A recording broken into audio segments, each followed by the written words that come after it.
Well, good afternoon, Mrs. Banks. So nice to have seen you again.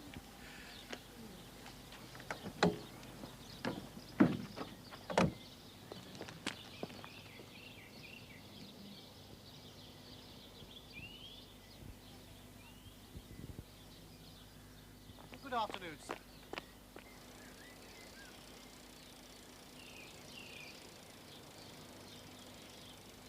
Good afternoon, Father.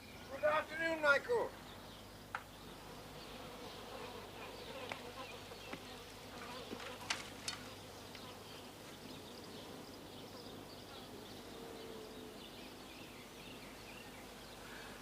It's going to be a long, hot summer. Is that so? Michael? For one moment, Michael, I think I better take the veil. Not a lot of difference, is there? My children are restless. And they're restless, I know. Isn't that wonderful? Dear, dear, dear.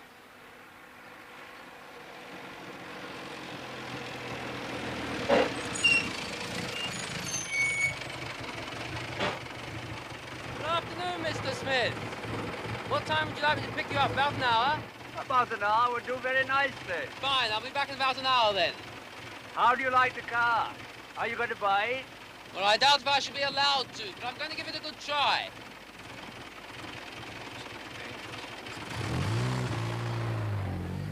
Nice young man. He gives a little thought to an old man's loneliness. Comes round and gives me a game of cribbage. Well, that's a pleasant diversion. Tea's ready. Oh, tea, good. Still stands the clock at 3, and is there strawberry jam still for tea? Didn't someone once say? Well, I don't think that's quite the quotation, Michael, but the sentiment is right.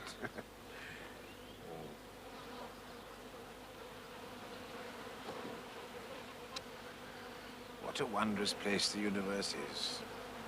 God gave it to us. He even gave us his little creatures to tell us what a joyous place it is. But we never listen. So, it's going to be a long, hot summer. I don't know what John does with his buttons. He must tear his shirts off.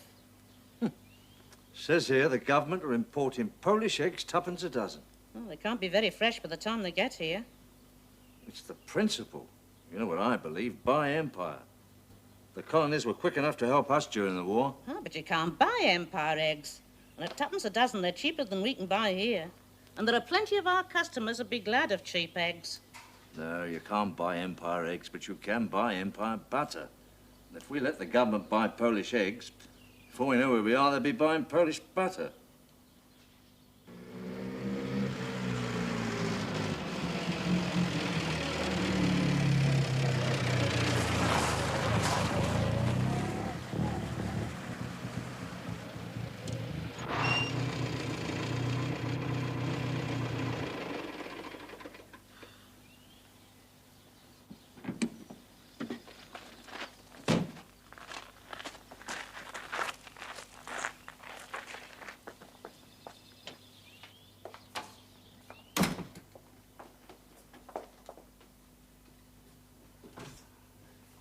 Mother, she goes like the wind.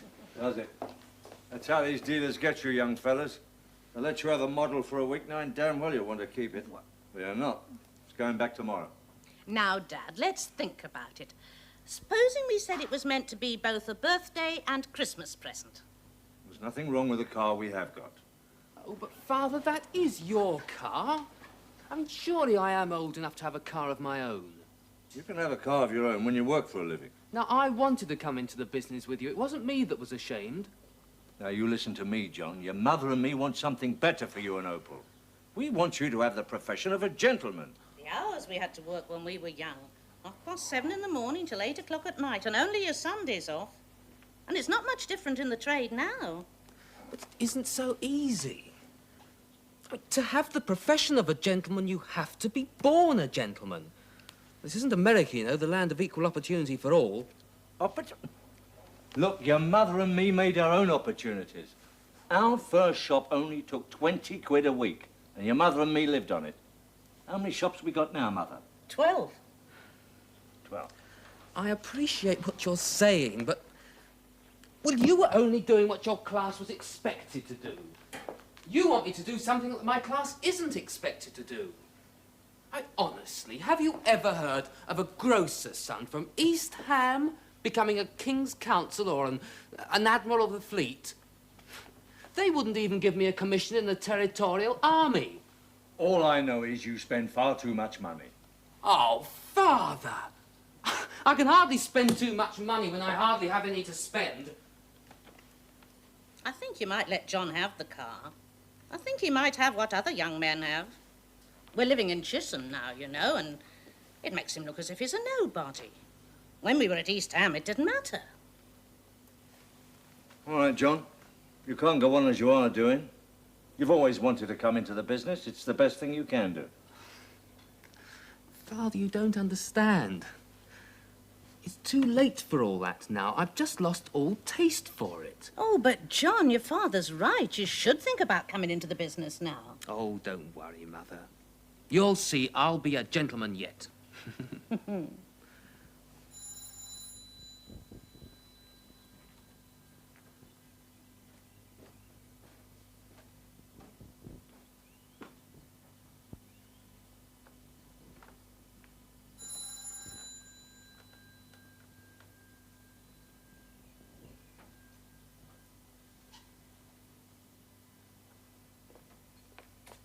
Afternoon, Opal.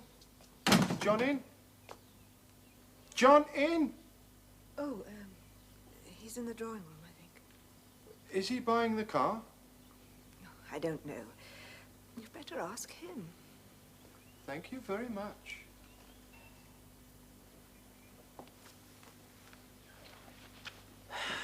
Well, what's everybody doing this evening? Perhaps your father would like to have a game of rummy. Afternoon, all. Hello, Danny. Mrs. Banks? Mr. Banks? Good afternoon, Danny. Well, how's that new car? Decided to buy? Well, I've decided. I don't think my father has, though. Now, John, I know I was wrong not letting you come into the business. But I know I'm right not letting you have that car. Sit down, Danny. Oh, thank you, Mrs. Banks. How's trade with you? Incredible.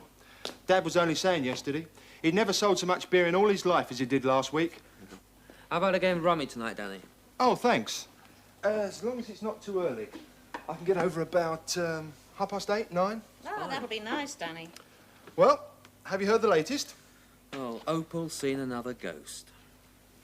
I don't see ghosts. But there is a spirit world, and it does communicate to some of us.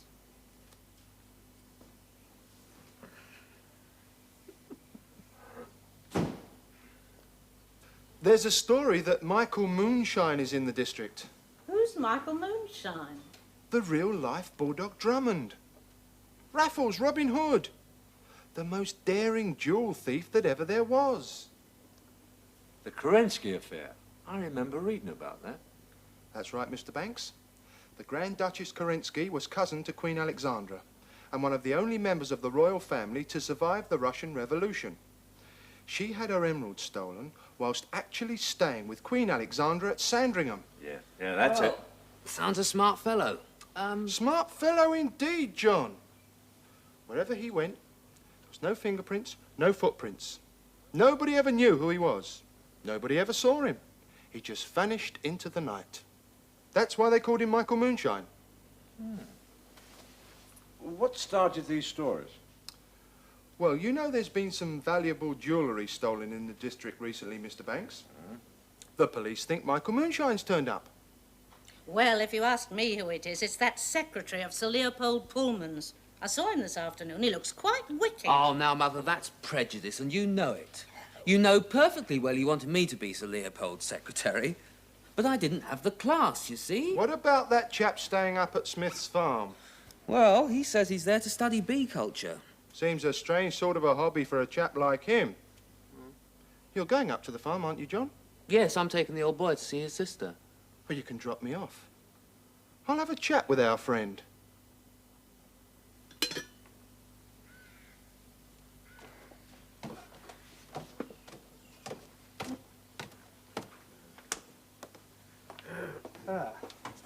He should be here in a minute or two. You know, I wouldn't like to belong to that young boy's generation. We knew our place. If you were a servant, you were a servant. If you were a master, you were a master. Young people today don't know where they belong. Yes, that's very true, Michael, and very sad. Every man should know where he belongs, upstairs. He should have been in the army, that young man. Very good at tactics. So, Father, you don't believe that criminology is a science? I'm not altogether sure. Do you believe that hagiology is a science? What's that? Well, it's not the study of hags. It's nothing to do with the burning of witches. No. It's the study of holy things, saints, and so on. You see, the so-called Dark Ages tried to make a science about good people. But our humane and enlightened age is only interested in the science about bad ones. But I think the general opinion is that every sort of man has been a saint at some time or other, and every man has the murderer within him. Surely, Father, you're not saying that any man could be a murderer. Theologically, yes, I am. Murder? I've never had this Sunday newspaper fascination in reading about murders and the lives of murderers. If we're going to read about crime, let's read about crime we can enjoy. You know, you're quite wrong, Father, when you say that every man could be a murderer. Oh? No, first, all killing can be divided into the rational and irrational. Well, let's take the irrational first. There's such a thing as homicidal mania or love of butchery in the abstract. There's the murder of revenge. A woman may kill a man who has left her for another. There's the murder of jealousy. A lover may kill a rival. Yes, and your rational murders? A man may kill another to obtain what he possesses. In other words, greed. He may kill for political power. I think Father Brown's right. Now, you will admit that I'm a mild man. Yet there was an occasion when I nearly killed a man. And I do believe that if I'd had to do it, I would have done it. And for none of the reasons you've been talking about.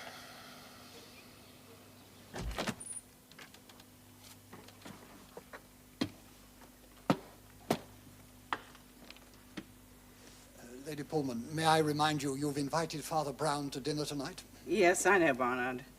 I shall wear the small pearl necklace and the earrings. I usually do when the church comes to dinner.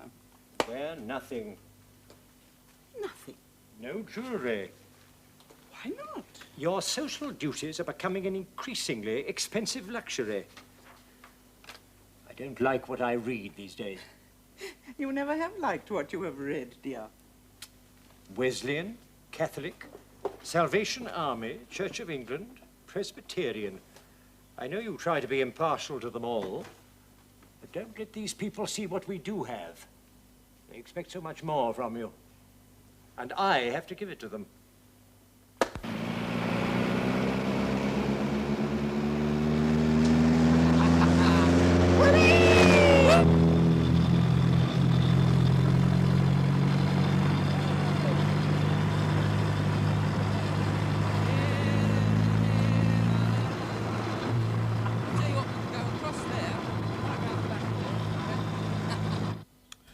Oh, yes. I had my problems in my youth. I knew my place in society.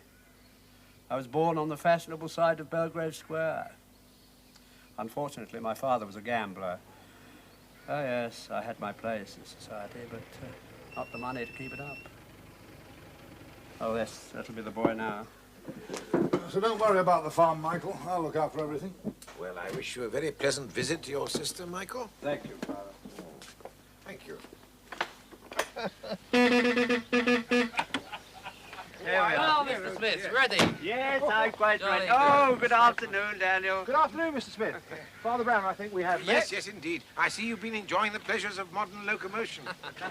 I wish I could afford the same. It's a fine thing, this car. Oh, if it could fly, it would fly like a bird. Ah, now that's something I would love to do.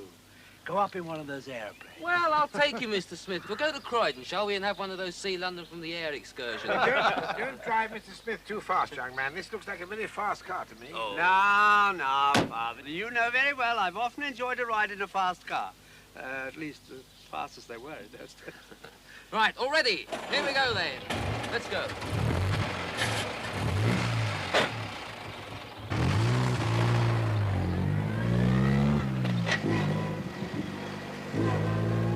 Oh, gentlemen, you'll have to excuse me now. I must be off. I have benediction, and then I have a social engagement. I do wish these people who invite one to expensive dinners would desist. 7 courses. Well, it's one good course. Well, maybe 2 would satisfy. Or better still, send the price of the 6 courses to the Little Sisters of the Poor, a lamb chop to me, and we should all be better off. They would be spared the tedium of entertaining me, the poor would benefit a little, and my digestion a great deal. What? Good afternoon, gentlemen. Good afternoon, Father. Are you very busy at the moment, Mr. Carver? No? They must be very interesting creatures. Bees. Oh, yeah. I can't tell a bee from a wasp. Really? Come and have a look at them.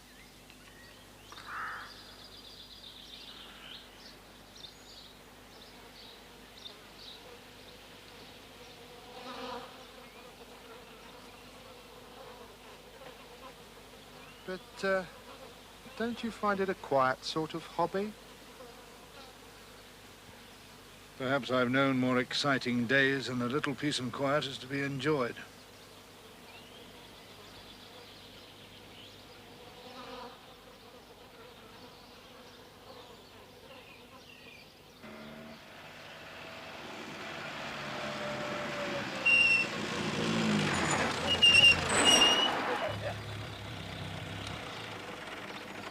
What's wrong? What's the trouble? I don't know.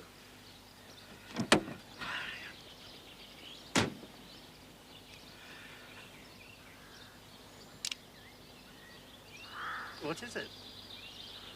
Young man.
Is a good car. It goes like a dream. I'm sure the Pullman son hasn't got a car like it. And really, Father, it is not as if we can't afford it.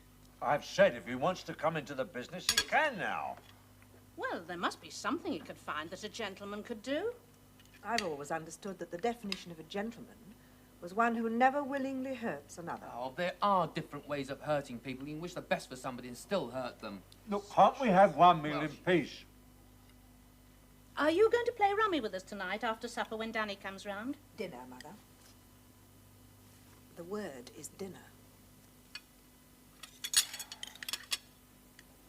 Well, I'm going to have one last spin round town before Danny comes. Seeing as how I'm not going to be allowed to buy the car. Boy, that's enough. I shall read. Oh, really, Opal, if you don't want to play cards, isn't there anywhere you could go where you could meet people?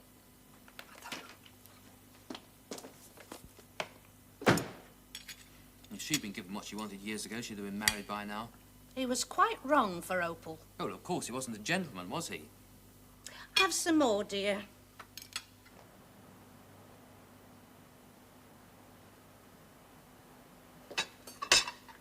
Oh, thank you.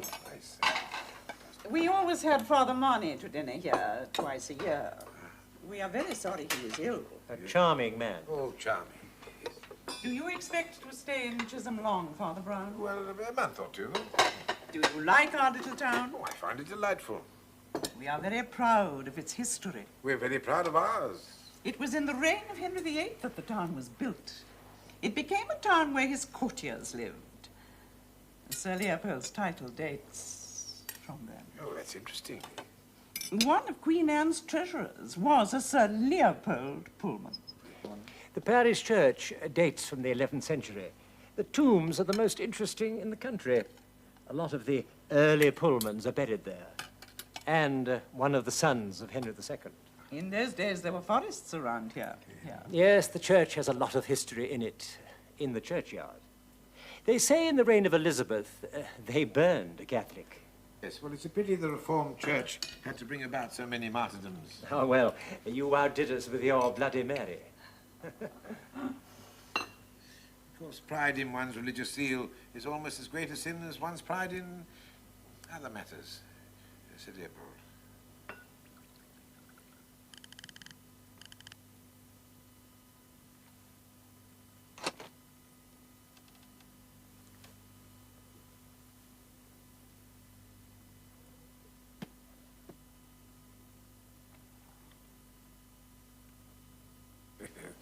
Thank you.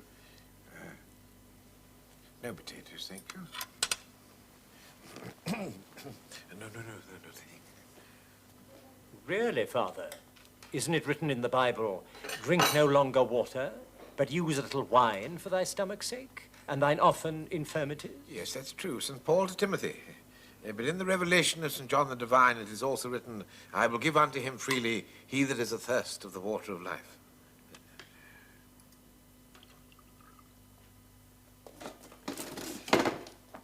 What was that?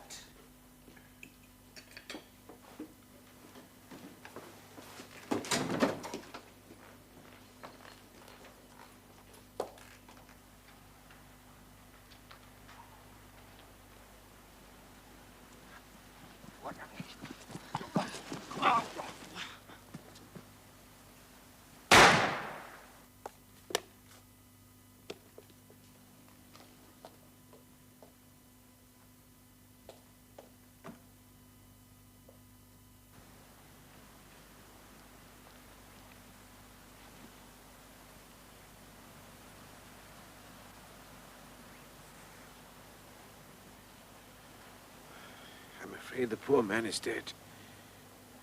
You'll have to telephone for the police, Sir Leopold. And with your permission, I have a call to make.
evening. Good evening. My name's Brown. I'm doing a locum for Father Marney at St. Mary's. Yes. You seem a little shocked. Oh, you're a priest, aren't you? Yes, indeed I am, Edith. I'm so pleased you've come. I've seen a ghost. Oh, dear, oh, dear. Well, there's no need to be distressed about that. May I come in? Oh, yes. Most of the ghosts aren't ghosts anyway, and the few that maybe won't do you any harm. Was it any ghost in particular? Oh, no. It wasn't so much the thing itself as an atmosphere. I see. An atmosphere of awful decay. A kind of luminous ruin. It was a face, you see. A face? A face at the window. Very pale. It looked like Judas Iscariot. Oh, yes. Well, of course, some people do look like that, don't they? I dare say they look in at windows from time to time. Would you like to show me exactly where it was? Yes, it's this way. Yes, thank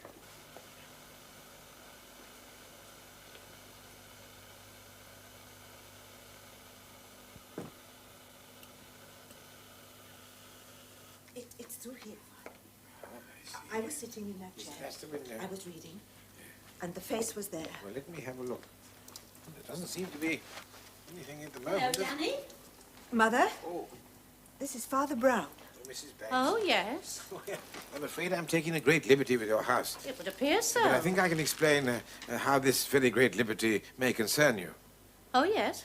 You see, I was having dinner with Sir Leopold and Lady Pullman, and while I was at the house, I was witness to something that has happened. What has happened?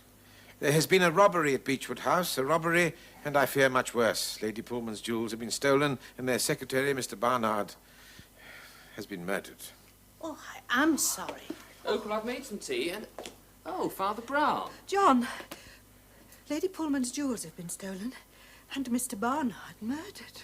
Good God. Miss Banks, I'm interested in this face you saw at the window. Yes. You see, when I was at Beachwood House, I saw a figure in the garden. It started to rain in the French Oh, windows. Danny, were come open. in. There's been a bit of excitement over Beachwood House, a robbery, a murder. What? You see, it's as well to see facts as well as faces. But first, Mrs. Banks, now I understand that you have one or two good pieces of jewellery. Yes, I have. My husband bought them for me each time we bought a new shop. Ah, well, it might be as well to check your jewellery case. Where do you keep it? In my sewing room. In the drawer of a writing table I have there. And do you keep it locked? When we go out. I'll go and check. Oh, John, dear, please be careful. Oh, Mother, I can look after myself.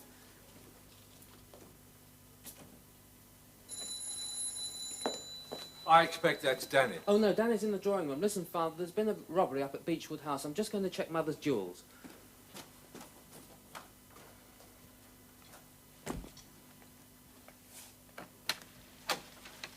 Oh, good evening. Oh, good evening. My name's Carver. Yes? I believe Father Brown's with you. Well, he may well be. You better come in, Mr. Carver. Thank you. Very kind. Father Inclement Carver. Yes, it is. Just down here. Thank you. Yes, I see. But you only saw the face, not the figure. Well, I must have seen the figure, but I don't remember. I must have been too shocked. And the face reminded you of Judas Iscariot. Well, Judas, of course, was a youngish man. Father Brown, there's a Mr. Carver to see you. Ah, Inspector. Ah, good evening, Father. Now, young man, we meet again.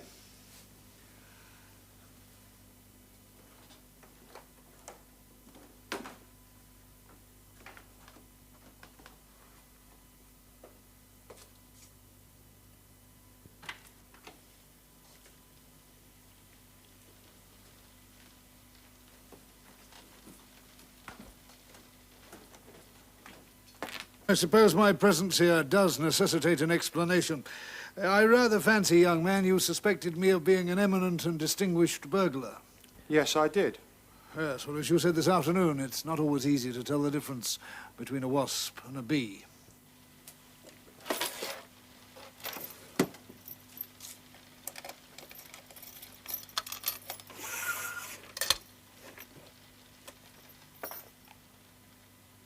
I think I can claim to be one of the more useful, though equally annoying insects. I am a detective. I've been staying quietly in the area to investigate the apparent renewal of the activities of a man known as Michael Moonshine. John, where's John? All right, Mother, I'll go.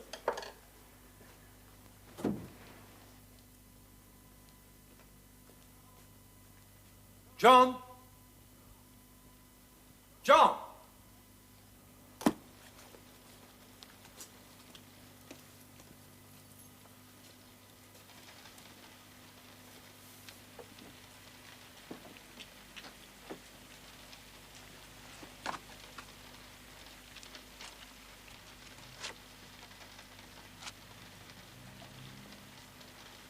Father Brown asked me to come.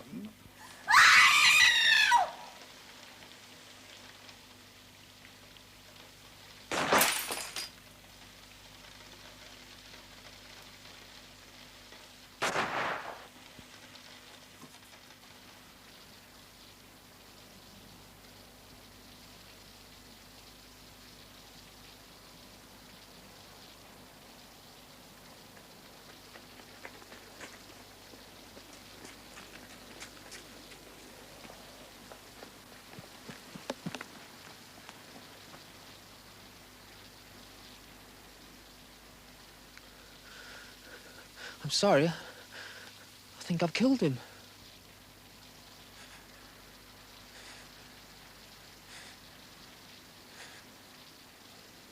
It's old Mr. Smith.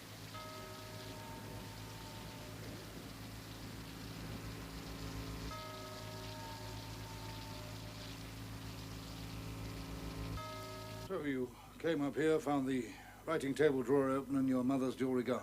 Yes. Yes, that's right. You began to go downstairs when you heard a noise? Yes.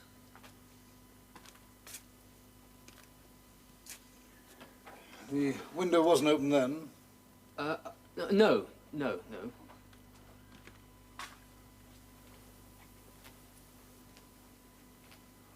This is used as what?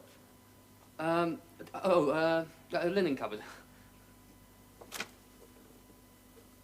You didn't think of looking in here when you found your mother's jewels gone? Well, no, of course not. All I could think of was getting downstairs to call the police. No, that's understandable. No doubt you disturbed him and he hid in here. It's probably lucky you didn't look in. Lord, yes. So you began to go downstairs when you heard a noise? Yes. You ran back upstairs, first going into your bedroom to collect your revolver from the chest of drawers coming back into here? Yes. How did you come to have a revolver? Well, I'd been trying for a commission in the territorials, you see, and, well, I just bought it for practice at the weekends. I do belong to a shooting club, you see. Yes, of course. You found the window open, and you saw what you thought was a figure in the garden? That's right, yes. Why didn't you fire then? Well, I didn't know who it was. It could have been my father. So you ran downstairs and out into the garden? Yes. Where you saw Smith? Yes. And he fired at you? Yes. Yes, well, we know that because your parents and I are witness to it. You fired back, of course, and killed him. Yes. Yes, well, I don't think you'll have anything to worry about. There'll be an inquest, of course, but you'll be absolved of all responsibility. Thank you, Inspector. Yes, I'll tell Mr. Carver. Yes, thank you. Well, that seems to be about everything, Father. I'm afraid Michael was cleverer than I was, and I'm sorry about it. Michael was clever in one thing only, Inspector, his profession. I was saying tonight at the Pullmans what a sin is pride. It was the sin of pride which killed Michael. And I, too, am very sorry about it.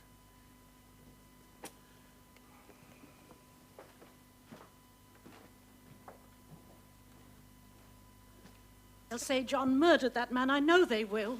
Self-defense. They can't do anything to John. No, Mrs. Banks, of course they can't. Oh, Inspector, what is going to happen to my son? Nothing, Mrs. Banks. There'll be an inquest on Michael Smith, of course. But he'd already murdered one man before he got here. We shall find the bullet that killed Maynard was fired from the gun that Michael Smith was carrying. And, of course, we know that Michael Smith tried to kill your son first. I'm witness to that. Oh, thank you, Inspector. I think that just about settles everything, Father. You know, Michael had everything worked out rather cleverly. He asks John Banks to drive him over to his sister. Inspector? Yes? Can I ask you a couple of questions? Yes, indeed. Did you know when you were staying with Mr. Smith that he was also known as Michael Moonshine? Oh, yes, we've known for a long time. He retired from the game 20 years or more ago. We'd never been able to prove anything against him because a real jewel thief knows where to sell. Michael knew more about selling than any man we knew. He used to give us all the help we needed in knowing who might or who might not have bought this or that stolen piece of jewelry. We, on our part, forgot who he was. But, Inspector, didn't you say you were staying with Mr. Smith because you were investigating certain robberies in the district? Yes. Michael was a very clever man. He knew more about the great collections of jewelry than anybody else in the world.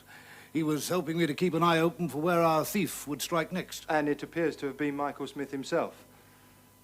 Now, Michael Smith would have known about the Pullman jewelry. That was very famous. But why should he know about Mrs. Banks's jewelry? Well, I must have told him. But why, John? Well, I remember we were talking one evening, and I simply said how foolish Mother was keeping her jewellery box and the key in the same desk. Oh, and the back door usually unlocked. You knew Mr. Smith very well, John. I mean, you used to go out and chat to him in the evenings. Didn't he ever make you suspicious? No. He just liked a quiet game of crib, that was all. But where's the jewellery? Mr. Smith is dead, but there was no jewellery found on him. Oh, well, they always have a getaway man, you know. A real thief never carries the stuff on him. Oh, Inspector, I forgot. I took a telephone message for you. Yes? Yes, your colleagues have got a search out for what you call the getaway man. Thank you, Father. Thank Yes, you. yes. The police at Homedale have called on Mr. Smith's sister. And what did she say, that he stayed for an hour and then left? No. She said that Mr. Smith never visited her. She hasn't seen him since his visit last month. So you see, he never arrived at his sister's. But you drove him, didn't you? Oh, yes, but I dropped him off in the village, you see. He wanted to pick up a present for her. That's a perfectly reasonable explanation. As far as we were concerned, he'd established an alibi. No doubt he had an accomplice waiting with another car to drive him back. Yes, well, Inspector, you certainly worked out a very complete case in a most masterly way. Thank you, Father. I admire it very much. I think it's only fair to tell you, and I don't believe a word of it. Oh, come, Father. We've known Michael Smith was Michael Moonshine for years. Oh, yes, I know that Michael Smith was Michael Moonshine.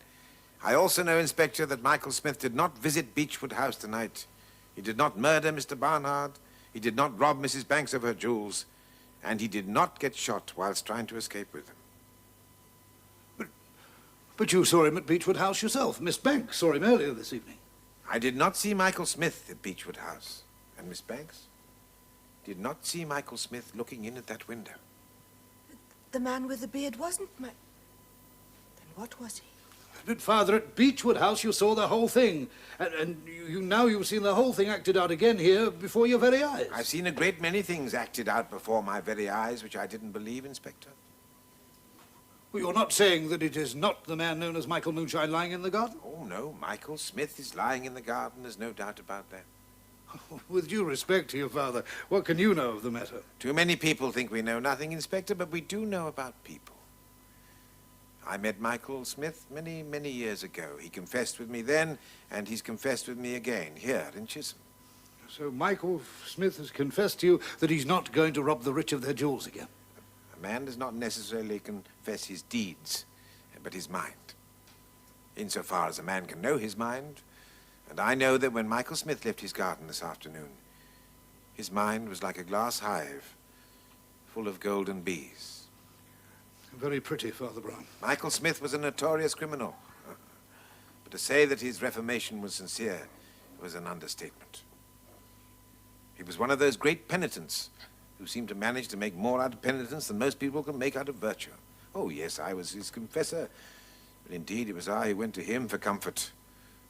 It did me good to be near so good a man. If ever a man went straight to heaven, it was Michael Smith. But the man was a thief and a murderer. He was no murderer, Mrs. Banks. You will remember that a thief was given the assurance, "Today shalt thou be with me in paradise." Michael Smith, alias Michael Moonshine, is lying in the garden there. He was seen at Beachwood House. He was seen here. How can you explain that? I can't explain it at all, Inspector. I can see one or two odd things, but I don't understand them. I have nothing to go on to prove the man's innocence, except the man himself, but I know I'm right. Oh, now, wait a moment. Now, wait a moment. Now, Lord bless us. Here's a funny thing. Michael Smith is lying outside there in the garden with a beard. And here's another one. Now, why should Mr. Smith have two beards? Did Michael Moonshine always wear a disguise, Inspector? Yes. All we knew about him for years was that he was a man with a red beard. Where did you find this, Father? Well, when you were investigating one felony, I'm afraid I was committing another. I broke into Michael's cottage, and I found this where I knew it would be, in the drawer of the kitchen dresser. That explains nothing. Michael could have had two beards. Yes, oh yes, yes, he could have done. Oh well, I'll come back tomorrow, Inspector. Perhaps I'll be able to clear the whole thing up. Oh, did you hear that noise? Sounds like John's car. It's a very fast car. He certainly thinks so. It will go far as well as fast tonight. What are you trying to say, Father? I mean that it won't come back. John Banks must have suspected something of what I knew from what I said. John Banks is gone. And the Pullman collection and his mother's jewels have gone with him. You mean my son robbed Beachwood House and has murdered two people? Yes,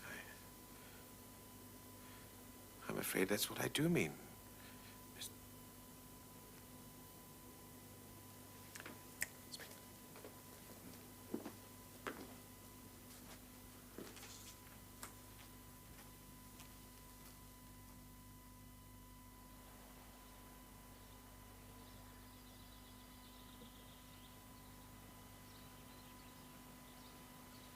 I shall retire. I'll buy the cottage. I've been telling the bees. One has to tell the bees, you know. Those singing masons building roofs of gold. Yes, I'll buy the cottage. Yes. He'd have liked the bees looked after.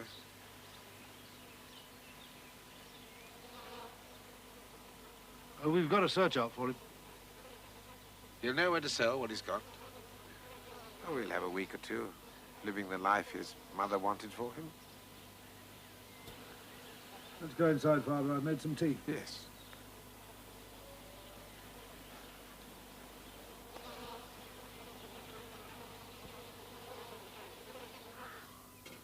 It's delicious honey.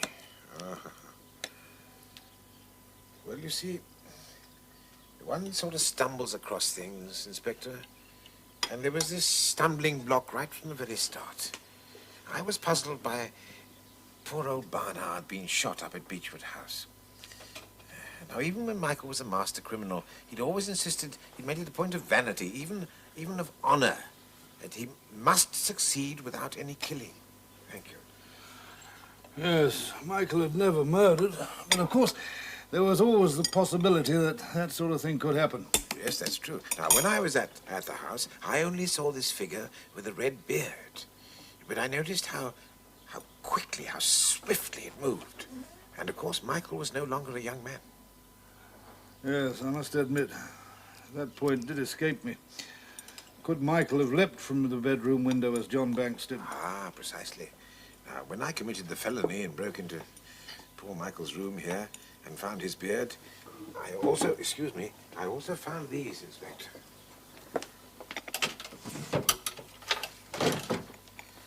Now, look. There. Well, this looks like a plan of Beachwood House. Yes, now, here was an extraordinary matter. Now, look at this. This looks like a plan of the Banks house. Yes, indeed it is. Now, this is something that puzzled me a great deal. You see, Michael had always insisted that if he was going to risk his neck, which he often did, even his life, he would only do it for something really worthwhile. You'll remember the Kerensky emeralds, that Manhattan affair.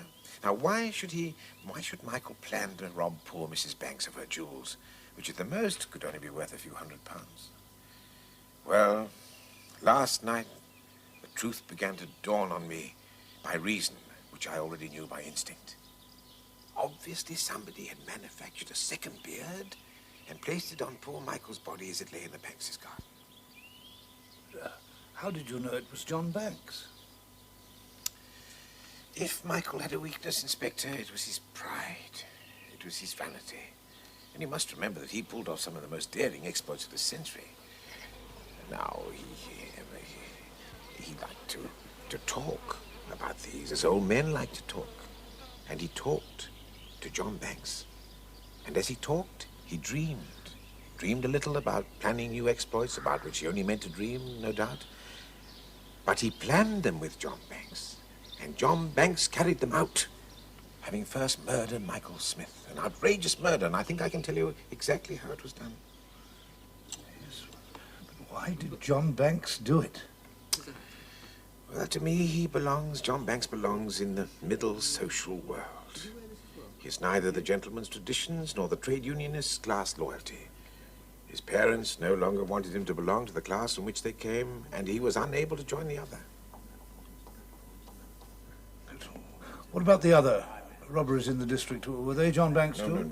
Pure coincidence. Nothing to do with him or Michael. You still have that man to find. How would somebody... I wonder why Michael kept his old disguise. Yes, that is a point. Well, you see, he no longer wanted that disguise, but he wasn't afraid of it. To destroy that beard would have been, I think, to him, something false. It would have been like hiding, and Michael wasn't hiding. He wasn't hiding from himself. He wasn't hiding from God. We'll catch John Banks. Oh, yes, you'll catch him all right.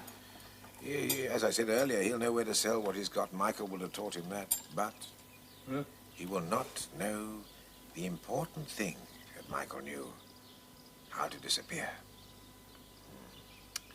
It really is a new and unique motive for murder. It wasn't for jealousy, it wasn't for greed, power. Neither rational nor irrational. Exactly. Poor Michael. When he was lying there in his red beard, I thought he was still a thief and a murderer too. Well, it all comes back to the bees and the wasps. They're looking very much alike, doesn't it?